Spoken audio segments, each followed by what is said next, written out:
뛰어난 분별력을 지니고도 법률이기 때문에 그것을 어기고 싶은 욕구가 늘 우리에게 있는 것은 아닐까.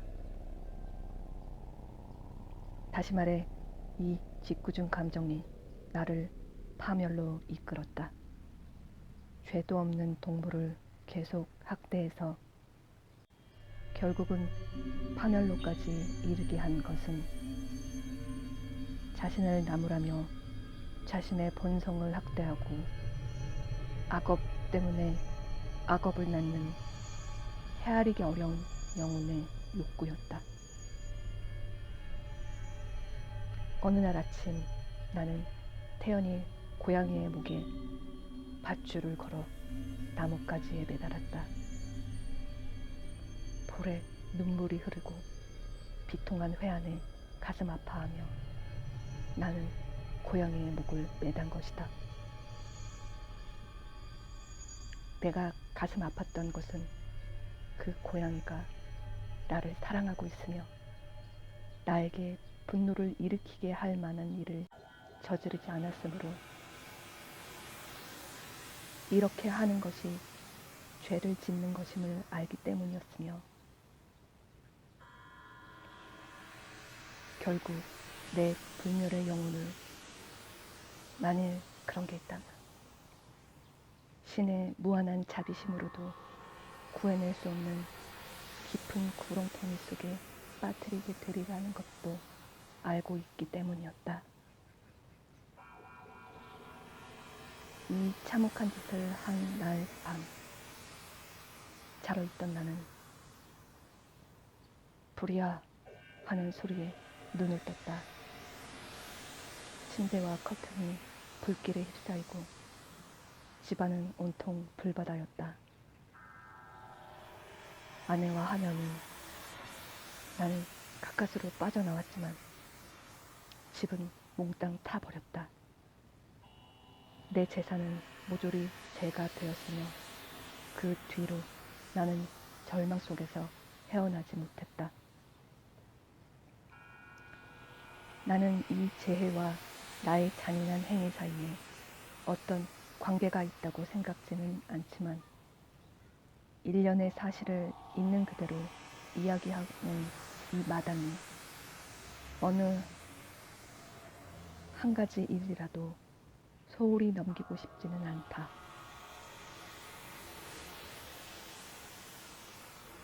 다음 날 나는 불탄 자리로 가보았다. 담은 한쪽만 남은 채 모두 허물어져 있었다.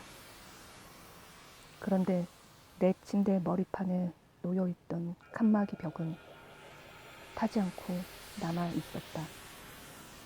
나는 그것이 얼마 전에 석회를 발라 새로 칠한 것이기 때문일 거라고 생각했다. 이 벽 언저리에 많은 사람이 모여들어 벽의 어느 한 부분을 아주 세밀하게 열심히 바라보고 있었다. 신기한데 이상한 일도 다 있군.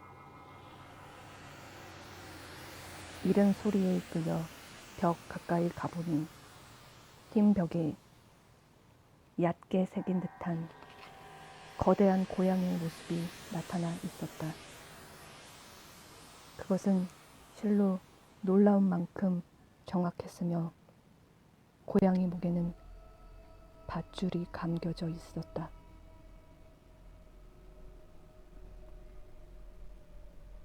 이 요괴라고밖에 여길 수 없었다.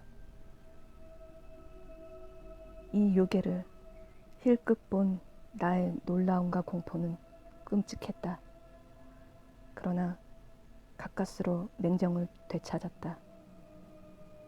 그 고양이를 목매단 곳은 뜰이었음이 생각난 것이다. 불이야 하는 소리에 사람들이 순식간에 뜰로 잔뜩 모여들었는데 그 가운데 한 사람이 잠든 나를 깨울 작정으로 고양이 시체를 열린 창문으로 내 방 안에 던져 넣은 게 틀림없다.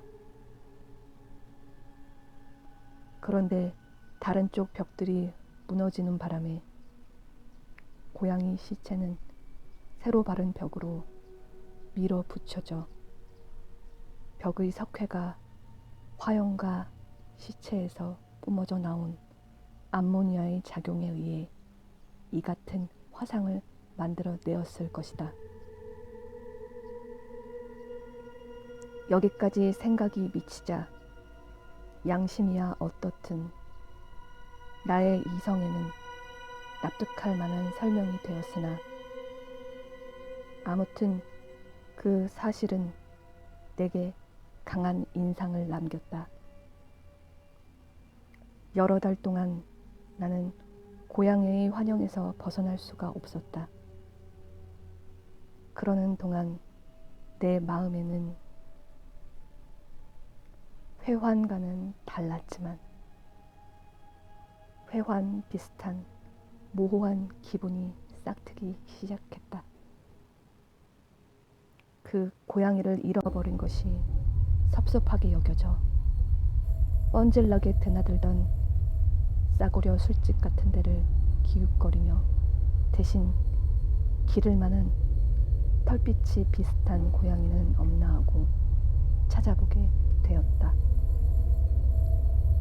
어느 날 밤 술집에서 머리 꼭대기까지 술이 취하여 멍하게 앉아있던 나는 문득 그 방 안의 유일한 가구라고 할 만한 진이며 럼 술통 위에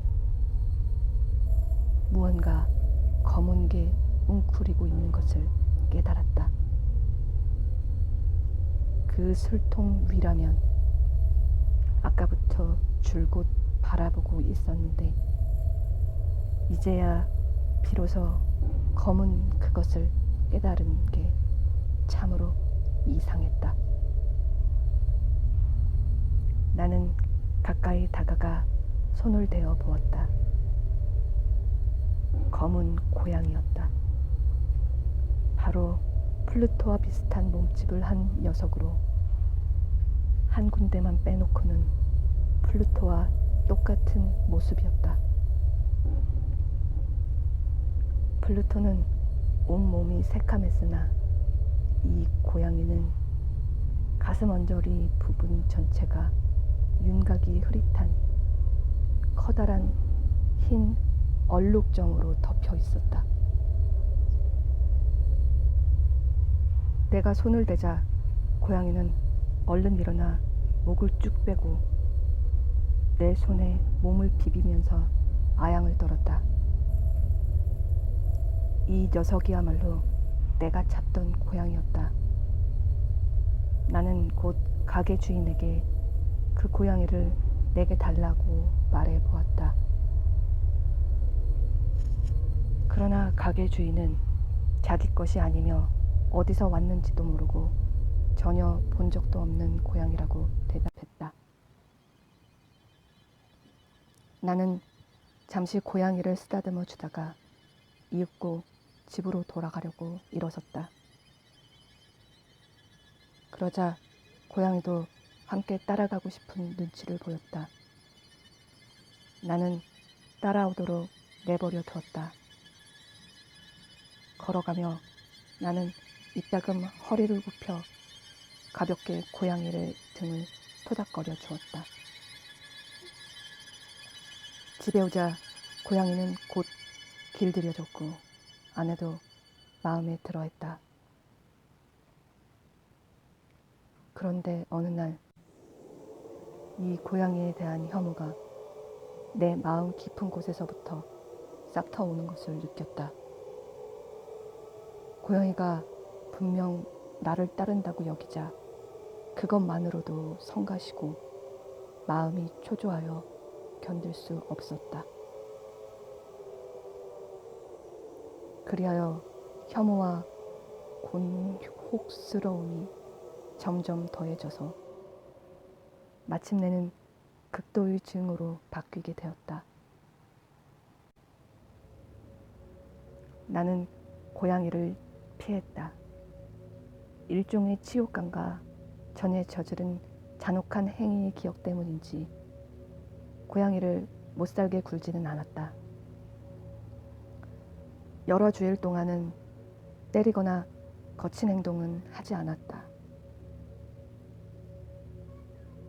그러나 서서히, 아주 서서히 나는 고양이에 대해 이루 말할 수 없는 증오를 느끼게 되었고, 마치 전염병 환자의 숨결을 피하듯 그 불길한 모습을 슬슬 피하게 되었다.